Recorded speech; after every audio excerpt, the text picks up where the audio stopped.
Gaur egin nahi dugun ariketa izango da, koba batean reskate real bat simulatuko dugu. Hau da, zauritu bat dago koba barruan eta hori aterako dugu.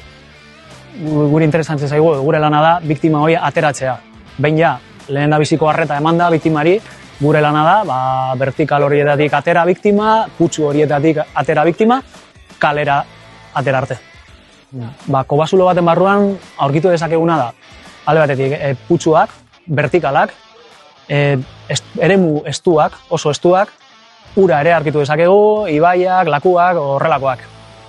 Segun eta non dagoen, biktima kokatuta, segun eta gertugo edo, ahotik gertugo edo urruneago badago, orduan, luzatu daiteke 12 ordutik gora, egunak edo, pilo bat luzatu daiteke.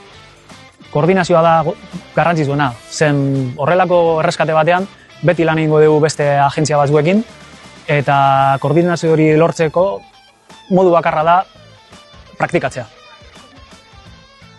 Azkenean olako ariketa batek balio diguna baita da, bukatzen degunean, ebaluatzen dugu, bai hasieratik, operazio hasi denetik, bukaeraraino, zenbat denbora, adibidez, rekurtsoak aktibatzeko zenbat denbora tardatu da, postua instalatzea zenbat tardatu da, eta azkenean ebaluatzen da osotasun batean nola jundan operatibo guztia.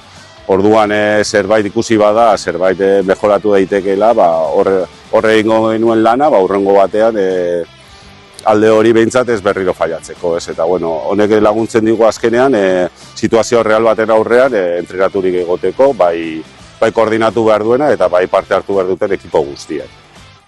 Egia da, horrelako ariketa hauek oso ondo etortzen dira, zerbitzu desberdinen arteko koordinazioa hobetzeko. Eta beti situazio real baten aurrean entrenaturik egotea beti ondo etortzen zaigu.